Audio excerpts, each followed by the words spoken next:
Belakangan ini pas gue udah mulai kuliah ya, gue sadar ternyata selama gue SMP SMA itu cara belajar gue salah kan. Oh ya? Kayak ini gimana nih anak-anak angkatan lu, mau lu yang gambarin apa gue yang gambarin? Gak tahu.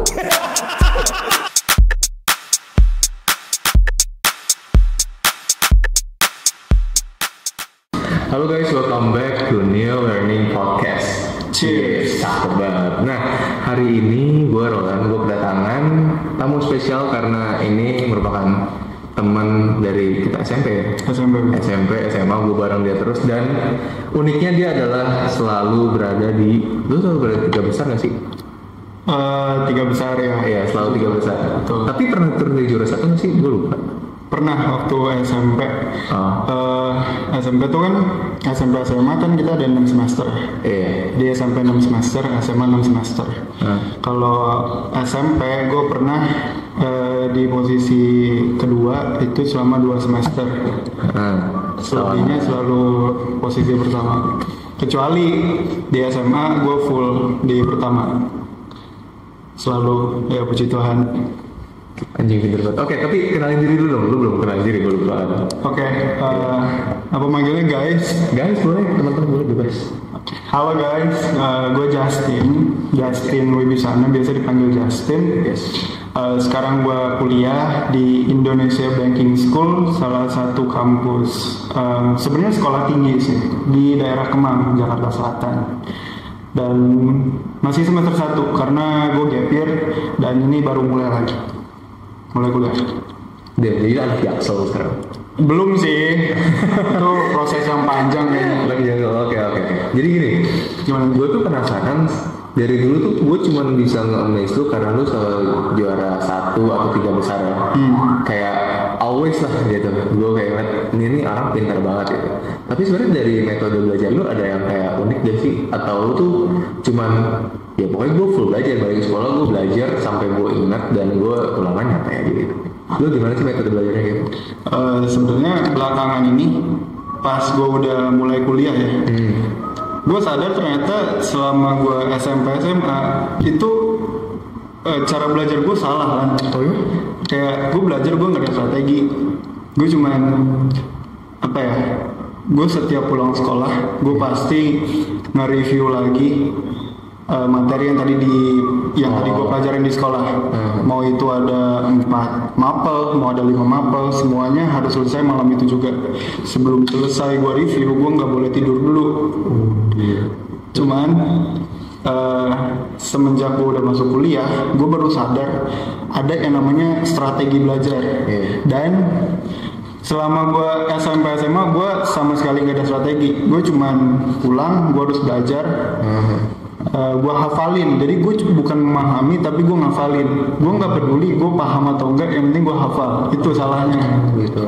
Cuman positifnya setiap ujian gue bisa go di extra miles dibanding teman-teman gue yang lain. Cuman negatifnya yaitu gue nggak ada waktu buat main, nggak ada waktu buat keluarga, nggak ada waktu buat explore diri gue. Jadi keseharian gue sebagai siswa itu ya cuma belajar gitu. Jadi makanya badan gue habis. Muka gue habis, waktu itu gue jerawatan parah kan. Sekarang ya gue udah mulai bisa nerapin strategi sih. Oke. Kalau semenjak kita bilang 6 tahun itu lah ya. 6 tahun. 6 tahun itu lu punya metode yang mungkin kurang tepat karena lu belum nemuin sampai sekarang. Akhirnya nemu juga kan. Kalau strategi belajar lu sekarang emang kayak gimana sih? Efektivitasnya kayak gimana ya? Di strategi belajar yang gue terapin itu namanya sebentar. One eternity later. Retrospective revision timetable. Apa tuh? Coba. Jadi dalam belajar itu ada yang namanya konsep space repetition. Jadi pengulangan yang berjarak. Lu tahu, lu bisa cari di Google sih. Jadi dalam konsep space repetition itu, waktu kita belajar suatu hal, waktu kita pertama kali belajar, pemahaman kita itu apa ya, persentase pemahaman kita atas materi itu bakal tinggi. Cuman dalam waktu 2 sampai 3 hari begitu kita ditanya spontan gitu, mungkin kita udah mulai lupa karena yang kita pelajarin itu emang yang kita pelajarin untuk kali pertama itu bakal cepet banget nguapnya. Nah, untuk mencegah supaya persentase pemahaman kita nggak menurun, kita harus naikin lagi dengan cara di hari keempat atau hari kelima setelah lu belajar materi itu, lu review. Jadi belajarnya bukan di hari itu juga, tapi kasih jarak sekitar 4 sampai 5 hari. Itu yang namanya spaced repetition. Nah, semakin lu banyak review, maka kurva penurunan pemahamannya itu bakal semakin berjarak. Jadi misalnya hari pertama dia di sini, kita pemahaman kita di sini nih, terus dia bakal turun seiring berjalannya hari, terus kita review dia naik lagi, dia bakal turun tapi lebih jauh, lebih lama, dia bakal naik lagi, terus nanti bakal lebih landai gitu loh, jadi nggak curam banget kayak hari pertama tuh. Itu strategi belajar gue sekarang. Dan itu efektif banget kan gitu. Cukup efektif. Gue kemarin baru UTS sih. Dan itu lebih ngebantu daripada lu kayak lebih ngebantu. Gue bisa dibilang sekarang performa gue sama kayak waktu di SMP SMA, tapi gue lebih banyak leisure time gitu, lebih banyak waktu luang. Gue merasain banget, gue nggak tertekan. Bagus lah kalau gitu. Tapi lu pada saat nanti pas kemarin itu pas lagi sekolah, untuk lu kan kayaknya ada tension, gue rasa ya kalau gue lihat ya, lu kan ada tension kayak buat always keep di top 3 kan, always kayak gitu. Sebenarnya lu kayak gini capek nggak sih? Gue ya buat belajar maksimal mungkin, bahkan kayak mentok 5 besar kali, itu capek banget. Lu capek nggak sih kayak gitu sebenarnya? Capek banget sih. Capek banget. Karena apa ya, semua hal itu kayak belajar tuh kan butuh waktu. Gue sebagai siswa waktu itu gue mengalokasikan sebagian besar waktu gue buat belajar. Beda sama lu gue yang gue lihat ya waktu itu lu tuh nggak begitu memfokuskan diri lu ke belajar tapi ke basket. Nah, lu fokusnya ke basket, gue fokusnya ke belajar. Iya benar. Jadi bisa dilihat kalau sebenarnya setiap fokus yang kita ambil, setiap apa ya? Kayak apa ya gitu, kayak apa? Setiap hal yang kita mau mendedikasikan diri kita di situ, itu tuh ada harga yang harus dibayar. Benar. Gue mau dedikasiin diri gue buat belajar, gue nggak ada waktu buat basket, gue nggak ada waktu buat nongkrong, gue nggak ada waktu buat yang dulu lu lakuin gitu. Sementara lu mungkin mengalokasikan waktu lu ke berbagai kegiatan, ke basket, ke apa, tapi waktu lu buat belajar jadi nggak gitu banyak kan, sama aja. Cuman jadinya itulah yang ngebedain jalan kita gitu. Kita bergerak di jalan yang beda. Cuman jadinya gue excel di satu bidang, lu excel di bidang yang lain. Benar. Lu sekarang keren ya? Sekarang keren. Tapi ini, gue biar orang-orang tahu nih, teman-teman kita tahu. Sebenarnya tuh kan lu kan juara aja tuh udah sebuah prestasi ya. Iya. Lu sebenarnya dulu tuh gue lupa. Dulu lu pernah ada ikut lomba-lomba gitu nggak sih? Kayak apa sih kita ngomong dulu, bukan turnamen, olimpiade. Gitu. Olimpiade. Nah, lu ada pernah ikut nggak sih? Gue lupa. Nah, anehnya gue adalah gue fokus banget belajar, tapi gue diajak olimpiade nggak mau. Kenapa sih? Karena apa ya? ini aneh sih, kayak agak kontra ya. Gue kan fokus buat belajar. Cuman gue udah lihat nih kalau gue tuh bisa dibilang di angkatan gue yang paling tinggi lah nilainya gitu. Cuman buat melangkah ke dunia luar, gue tuh nggak mau karena pikir gue, aduh olimpiade harus ikut kelas tambahan, nanti waktu belajar gue di rumah berkurang, kan aneh ya. Iya. Kan namanya olimpiade, persiapan olimpiade justru kita disiapin buat bisa paham lebih dalam lagi. Iya, benar. Tapi gue nggak mau, gue maunya di tempat cetek aja.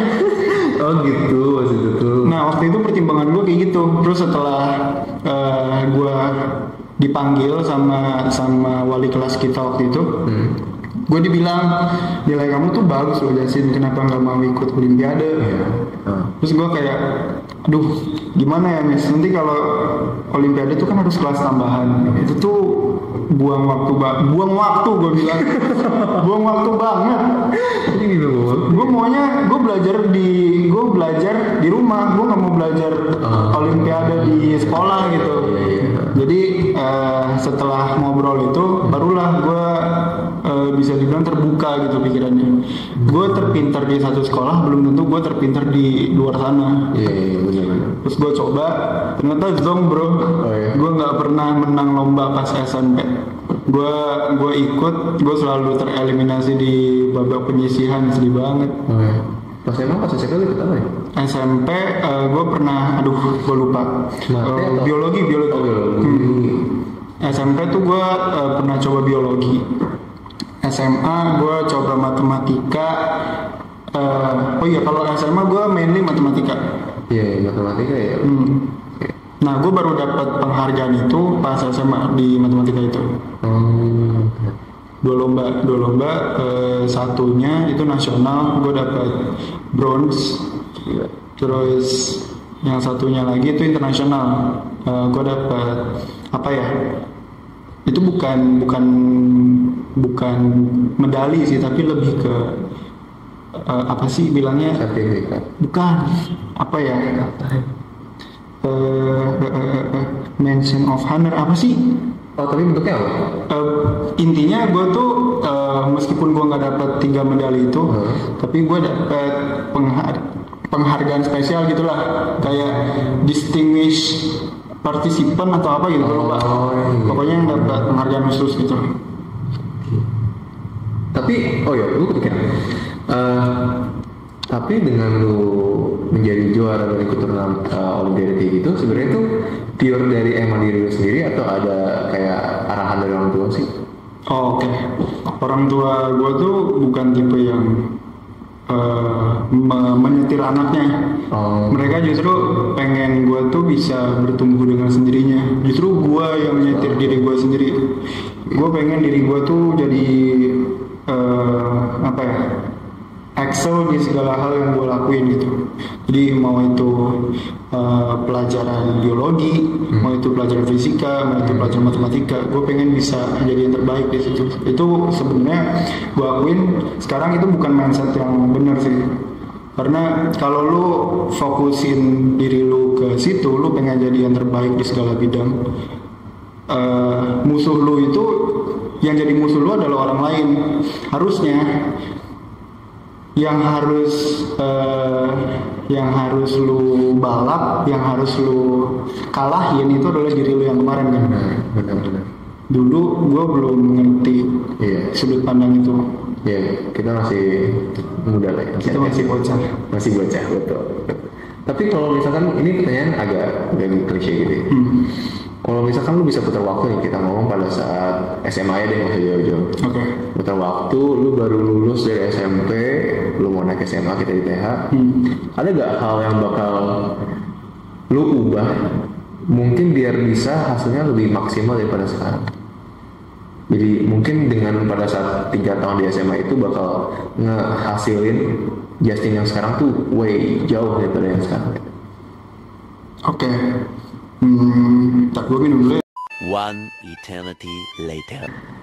Ada gak kayak yang bisa, kalau lu bisa balik ke waktu SMA dan lu ada yang hal bisa lu ubah mungkin?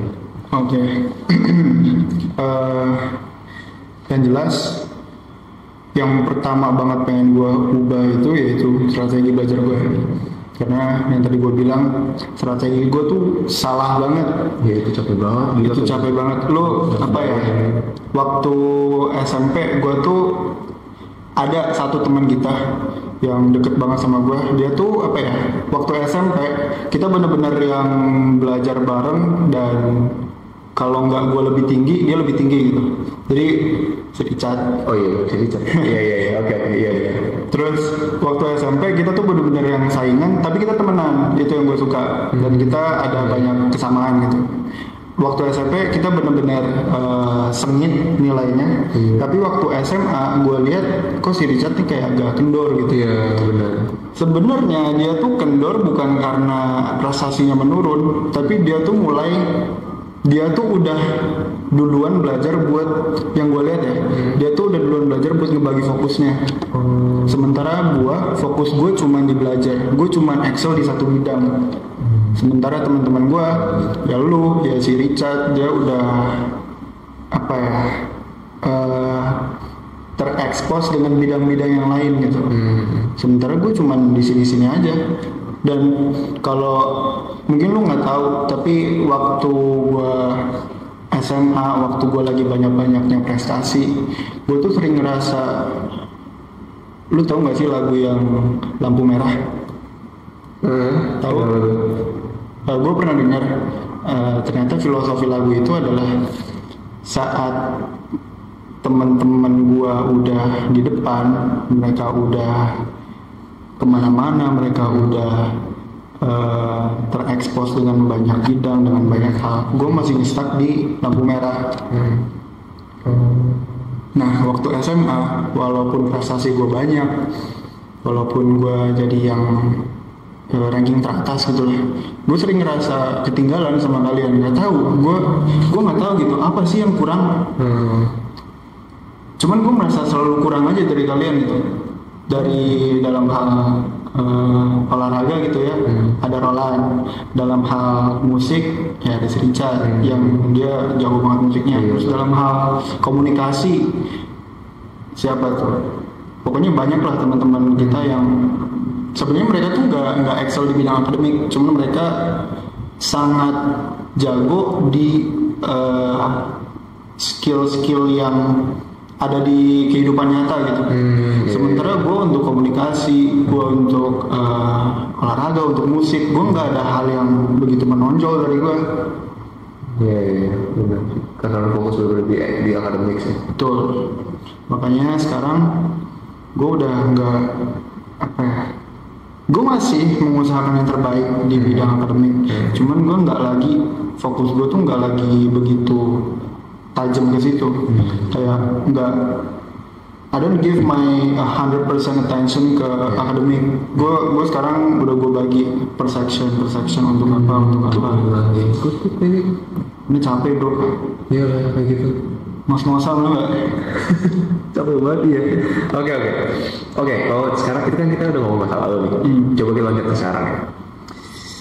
Kan lu bilang kuliah semester 1 jadi karena masih gap year. Betul. Nah, sebenarnya kita ngomongin nggak apa gitu ya. Oke. Boleh kasih tahu nggak kayak, kan gue tahu nih lu tuh dulunya sebenarnya harusnya nggak gap year kan. Tapi kayak there's some issue gitu kan ya. Iya betul. Boleh ceritain nggak kenapanya gitu? Ada apa yang sampai gue rasa ini udah toxic, udah nggak bener kayak gitu. Jadi kita kan lulusan 2022 ya. Betul. Lulusan SMA 2022, harusnya kita kuliah juga 2022. Kalau Roland kerja, kalau gue langsung kuliah di salah satu kampus swasta daerah Bekasi sana lah. Kampusnya bagus, walaupun awalnya gue nggak apa ya. Awalnya gue ngejar PTN lah, cuman gue apa ya, bisa dibilang gue tuh kurang suka sama sistem pemilihan, sistem ujian masuk perguruan tinggi tuh gue kurang suka. Gue di SMA gue udah abis-abisan parah di bidang akademik, gue udah belajar mati-matian, nilai gue bisa dibilang bagus, rata-rata gue kan di atas 90. Iya. Gue jadinya gue masuk eligible.